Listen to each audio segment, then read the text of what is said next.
Machilipatnam NH 65 పక్కన కేవలం 13,000కే గజం. Sunny science gated Vilas KBP developers. తర్వాత మీరు కూడా జయబేర్ ద్వారా ఒక మంచి సినిమా, మీరు మొదటి నుంచి కూడా దాసరి గారి శిష్యులు, మీరు ఆ స్కూల్ నుంచి వచ్చిన వాళ్ళు. దాసరి గారు ఎప్పుడు ఒకటే మాట అంటారు, కథే హీరో అంటుంటారు కదా. సో మీ సినిమాలన్నీ కథాత్మకమైన సినిమాలే కదా. అటువంటి సినిమాలు తీయాలని కూడా మీరు చాలాసార్లు అన్నారు. మీరు అదేమన్నా అది కూడా వచ్చే అవకాశం ఉంది? అంటే వచ్చే అవకాశం అయితే ఉందండి. ఇప్పుడు ఏం చేయాలి అంటే సిస్టమ్ అంతా మారిపోయింది. మేము ఇంకా ఓల్డ్ స్కూలు ఓల్డ్ సిస్టంలోనే ఉన్నాం. కథలు చెప్పడానికన్నా వస్తున్నారు, వింటున్నాం కూడా. వాళ్ళు నాకంటే పాత రోజులు ఈ కథలు చెప్తున్నారు. ఈ మోడర్న్ స్టోరీలు లేకపోతే మోడర్న్ టెక్నాలజీ దీనికి సంబంధించిన చెప్పట్ల వాళ్ళు చెప్పే కథలు వింటా అంటే ఎందుకురా బాబు ఇంత టైం వేస్ట్ చేస్తాం అనిపిస్తుంది. ఎదురుకుండా కూర్చొని మనిషి కథ చెప్తున్నాడు అనుకోండి, మనం కళ్ళు ఆర్పకుండా అలాగే చూస్తూ కూర్చోవాలి. కథ బాగుంటే అట్లాగే ఉంటుంది, హుషారుగా ఉంటుంది. కథ బాగుంటే నిద్ర వస్తూ ఉంటుంది. మీ త్రివిక్రమ ఆపేయండి కథ చాలండి బాగాలేదు అని అనలేవు, బాగుండదు కదా, బాగుండదు. అంటే త్రివిక్రమ శ్రీనివాస్ మీకు అతను సినిమా చెప్పినప్పుడు 3 గంటల సినిమా చూపించినట్టుగా చెప్పేవాడు కావాలి. 3 గంటలు చెప్పినా చెప్పకపోయినా సబ్జెక్ట్లో ఇది కొత్తదనం ఉండాలి కదా. అందరూ నా సినిమా సూపర్ హిట్ అవుద్దండి సినిమా తీస్తే అంటాడు. ఎప్పుడు ఎన్టీ రామారావు హీరోగా ఉన్నప్పుడు తీసే కథలాగా ఉంటుంది. ఇప్పుడు బలగం సినిమా కానీ పెళ్లి చూపులు కానీ బాగా పేరు వచ్చినాయి, కమర్షియల్ కూడా బాగా సక్సెస్ అయినాయి కదా. చిన్న సినిమాలు కదా. అవి మరి ప్రేరణగా తీసుకోవచ్చు కదా. పెళ్లి చూపులు కూడా చిన్న కాస్టింగ్. అవును, వాళ్ళు పెద్ద హీరోలు అయిపోయారు. నేషనల్ హీరో కానీ హీరోయిన్ కానీ అందరూ కూడా అలా అంటున్నా సార్. అలా మీరు అది ఆ మార్కెట్ లేదని చెప్పడానికి లేదు, మార్కెట్ ఉంది కదా. చిన్న సినిమా తీయాలనేది ఉంది కానండి, ఏదో ఒక అట్రాక్షన్ కావాలి. లేకపోతే ఇదిగో ఇతను చిరునాడు మన ఛాన్స్ ఇస్తే ఇప్పుడు మేము ఎట్లా ఫీల్ అయ్యామో త్రివిక్రమ్ గారిని చూసి అలా ఫీల్ అవ్వాలి. అలాగే దాసరి గారి దగ్గర సినిమాలు చేసినప్పుడు నేను రాజాచంద్ర అని ఒక అసిస్టెంట్ డైరెక్టర్ ఉండేవాడు. అవును, అతను డైలాగ్ అయిన బాగా చెప్పించేవాడు. దాసరి గారు చెప్పి అతను బాధ్యత అతనికి అప్పచెప్పారు. డైలాగ్ అది చెప్పేసి వాళ్ళకి చూడు ఆ మాడ్యులేషన్స్ అవి చెప్పు అంటే అతను నాటకాలు వేసాడు, నాటక అనుభవం ఉంది, మంచి ఇంట్రెస్ట్ ఉంది అవన్నీ చెప్పేవాడు. చూసినప్పుడు ఈ కుర్రాడు బాగున్నాడే, ఇతన్ని డైరెక్ట్ చేస్తే బాగుంటుంది. అప్పుడు ఇంకా నేను పెద్దగా సినిమాలు తీయట్లా. అప్పటికి నేను ఒక్కటే రామదండ అని సినిమా చేశాను. హిట్ కదా, బాగా పెద్ద హిట్ అయింది. అది ఫస్ట్ సినిమా మాకు జయబేరి గారు బ్యానర్, అప్పుడు మురళీ చిత్ర అనే బ్యానర్లో ఆ సినిమా చేసాం. దానికి బాలచంద్ర గారి సబ్జెక్ట్. అది బాలచంద్ర గారు సూపర్విజను ఆయనే ఇచ్చాడు, ఆయన అసోసియేట్ని. ఇతనికి ఛాన్స్ ఇవ్వండి, నేను పైనుండి చూసుకుంటాను అన్నీ కూడా, ఏ సీన్లు ఎప్పుడు ఏం చేయాలి ఇవన్నీ కూడా నేను చూసుకుంటాను అని చెప్పి ఆయన చెప్పడం జరిగింది. అన్నట్టుగానే ఆయన పాటలు తీసేటప్పుడు వచ్చారు, క్లైమాక్స్ తీసేటప్పుడు వచ్చారు. రోజు ఆయన బయలుదేరే ముందు డైరెక్టర్ మా సెట్లోకి వచ్చే లోపల ఇవాళ ఏం సీన్లు తీస్తారని చూసి షార్ట్ డివిజన్ కూడా ఆయన చేసి. ఈ సినిమాలు ఎక్కువ ఆయన రాజాచంద్ర డైరెక్ట్ చేశారు కదా. అదే చెప్తున్నా. అప్పుడు ఆ ఒక్క సినిమా తప్ప ఇంకో సినిమా తీయలా. ఇక సినిమాలు తీద్దాం, మొదటి సినిమా తీసాం బాగానే ఉంది అనుకున్న టైంలో ఇతను గుర్తుకొచ్చాడు రాజాచంద్ర. అప్పటికి విజయబాబు రెడ్డి గారి మంచి రైజ్లో ఉన్నాడు, బాగా తీస్తున్నాడు సినిమాలు. వెళ్ళాం ఒక రోజు ఆయన దగ్గరికి. మీ ఇద్దరం ఒకరి నుంచి వచ్చాం, బాగా ఒకే రూమ్లో ఉండి చదువుకున్నాం. మాకంటే సీనియర్ ఆయన BA చదువుతూ ఉన్నప్పుడు మేము ఇంటర్మీడియట్ చదువుతూ ఉండేవాళ్ళం. కాకపోతే ఆయన నేను ముఖర్జీ గారు అని ఆయన సమత ఆర్ట్స్, మేము ముగ్గురు ఒకే రూమ్లో ఉండేవాళ్ళం అనమాట. అట్లా బాగా క్లోజ్ కూడా.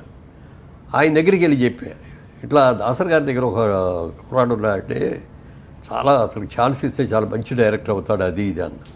అంటే రేపు రమ్మ నువ్వు తీసుకురాడు. నేనే తీసుకొని వెళ్ళి చెప్పగానే ఇతను అయితే నాకు తెలుసు కదా, చూశాను చాలా సెట్లో కూడా చూశాను, బాగా చేస్తాడు అని. సబ్జెక్ట్ అది కూడా ఆయనే ఇచ్చాడు. దాన్ని స్క్రీన్ ప్లే చేసి బొమ్మరిల్లు ఎంత పెద్ద హిట్ అయిందో మీకు తెలుసు. బ్లాక్ అండ్ వైట్లో తీసాను బొమ్మరిల్లు. అప్పుడు 3.5 లక్షలు 4 లక్షలు అయ్యి ఉంటుంది అది దాని బడ్జెట్. పెద్ద హిట్ అయింది. సో అలా నేపథ్యం ఉంది కాబట్టి మళ్ళీ అది అయిన తర్వాత నెక్స్ట్ మనం జయబేరి అనేది అప్పుడు వచ్చేది మాకు. గిరిబాబు గారిది కదా అది. గిరిబాబు గారి దగ్గర 2 సినిమాలు అయింది జయబేరి వాళ్ళు. తర్వాత ఇంకో సినిమా తీసేటప్పుడు నేను హీరో. దాంట్లో వెళ్ళి చూస్తే క్లాప్ బోర్డు మీద మాధవి చిత్ర అని ఉంది. ఇదేంటయ్యా జయబేరి కదా నీ సంస్థ మాధవి చిత్ర అని పెట్టామంటే నేను మా అమ్మాయి పేరు పెట్టుకున్నాను అన్నాడు. మరి జయబేరి ఏం చేస్తావు అన్నాడు. ఏం లేదు దీని మీదే తీస్తాను. అయితే జయబేరి నాకు ఇచ్చి, నాకు జయబేరి అంటే ఇష్టం, ఒక మంచి గుడ్ సైన్ అది. జయబేరి మోగిచ్చింది అంటే విజయ మూవీస్ లాగా జయబేరి. ఇదివరకు రాజులందరూ కూడా యుద్ధానికి వెళ్ళేటప్పుడు జయబేరి మోగించేవారు. యుద్ధంలో విజయం వచ్చిన తర్వాత కూడా జయబేరి మోగించేవారు. జయ శబ్దం కాబట్టి. అలాగే ఇప్పుడు ఇవాళ పేపర్స్లో చూస్తే క్రికెట్ మ్యాచ్ అవ్వగానే మన వాళ్ళు జైభేరి మోగించారు అని చెప్పి ఈనాడు ప్రత్యేకంగా వస్తుంది అట్లా హెడ్డింగ్ పెట్టేస్తారు. సో అలాగా మళ్ళీ మీరు ఆ సినిమా చిన్న సినిమా కథలు తీసుకొని ఒక ప్రణాళిక నడుస్తుంది. అప్పుడు కథ చెప్తున్నాం ఇన్ని రాజేశ్వర గారిని అంటే ఏయో రకరకాలు చెప్పాడు, ఏ చూసాము ఏది నచ్చట్లేదు ఇంకా ఏదైనా చూడండి అంటే ఓ రోజున అన్నాడు, ఏమండి విజయబాబు రెడ్డి గారు అప్పుడు ఆ రోజులో విజయ అని ఒక బుక్ ఉండేది, ఆ బుక్లో వెనక పక్కన ఇంకో నవల చిన్న నవల ఒకటి అటాచ్ చేసి 2 పిన్ చేసి అమ్మేవాడు మార్కెట్. అలానే ఆ విజయలో ఒక కథ వచ్చిందండి, కామరాజు కథ, ఆ నవల పేరు అని చెప్పి కథ అవుట్లైన్ చెప్పండి అన్న.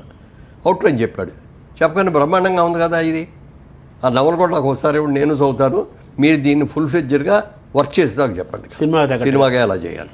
మీరు నవలగా చెప్పారు బాగుంది, మీరు చెప్పిన అవుట్లైన్ కూడా బాగుంది, కాబట్టి మీరు ఒక 10 రోజుల్లో మీరు వర్క్ చేసి నాకు ఫుల్ ఫ్లెడ్జర్గా సినిమాకి ఏమి క్యారెక్టర్ ఎలా ఉండాలి ఏం చేయాలి చెప్పమంటే వచ్చి చెప్పాడు. బ్రహ్మాండంగా నచ్చేసింది. వెంటనే వెళ్ళాం జయసూద్ గారి దగ్గర కాల్ షీట్లు తీసుకున్నాం. అది బ్లాక్ అండ్ వైట్ సినిమా. అవును, పర్వాలబాయి కూడా. అప్పటికే నాకు అది 100వ సినిమా, రాజేంద్రకి ఏమో 2వ సినిమా. సో ఇప్పుడు మీరు అటువంటి వాళ్ళు దొరకట్లేదు అంటారా? దొరకట్లేదు ఉంటారు, మంది బ్రహ్మాండమైన దేశాలు, నాకు దొరకట్లేదు. అదే టాలెంట్ అంటే మీ ఇద్దరు కలవాలి. ఇప్పుడు ఎవరన్నా గబుక్కున్నా నేను వచ్చి నాకు మంచి టాలెంట్ ఉందని నేను చెప్తే నువ్వు ఎలా నమ్ముతావు? అవును, ఎలా నమ్ముతావు అంటే నమ్ము అని కాదు, మనకు కాన్ఫిడెన్స్ రావాలి కదా అతని మీద, ఎలా చేస్తాడని ఒక అబ్జర్వేషన్ ఏదో తెలియకుండా ఏదో అతను చెప్పాడు కదా అని చెప్పి ఇచ్చేయలేము గబుక్కన. ఇప్పుడు మీ వారసురాలుగా అంటే మీ సినిమా వారసురాలుగా ప్రియాంకను తీసుకొచ్చినట్టేనా చెప్పచ్చా? యాస్టీస్గా ప్రియాంకకి బాగా ఇంట్రెస్ట్ ఎక్కువ అండి. ఇక్కడ బాగా చదువుకున్న తర్వాత మాస్టర్స్ చేయడానికి అమెరికా వెళ్ళింది, లాస్ ఏంజలస్కి వెళ్ళి అక్కడ జాయిన్ అయ్యి మాస్టర్స్ కూడా అయిపోయిన తర్వాత సినిమా ప్రొడక్షన్ ఎట్లా ఉంటుంది, సినిమా డిస్ట్రిబ్యూషన్ ఎలా ఉంటుంది, సినిమా బిజినెస్ ఎలా ఉంటుంది అనేది తెలుసుకోవటం కోసం అని ఒక 5 years అక్కడ జాబ్ చేసింది ఒక పెద్ద కంపెనీలో. నేను అన్నా అదేంటమ్మా మన కంపెనీ మనది, నువ్వు ఇక్కడ కూర్చొని నువ్వు సెలెక్ట్ చేసుకోవాల్సింది పోయి నువ్వు క్యూలో నుంచో వెళ్ళి వాళ్ళ దగ్గరికి వెళ్ళి ఇంటర్వ్యూకి వెళ్తున్నావు ఏంటి అది అంటే, నేర్చుకోవాలి పెదనాన్నగారు ఇవన్నీ నేను నేర్చుకోవాలి కదా, నాకు కూడా తెలుసుకోవాలి కదా అని చెప్పి. ఇప్పటికి కూడా ఏదన్నా చెప్పదలుచుకుంటే చెప్తే వరల సినిమా మీరు ఏ సినిమా గురించి అని మాట్లాడండి అనర్గళంగా దాని గురించి మాట్లాడేసేస్తాను. Full knowledge. సో ఇప్పుడు మీకు వారసత్వం అని చెప్పాలా కదా మరి, అప్పుడు అతడు వారసత్వం, అదే వారసత్వం.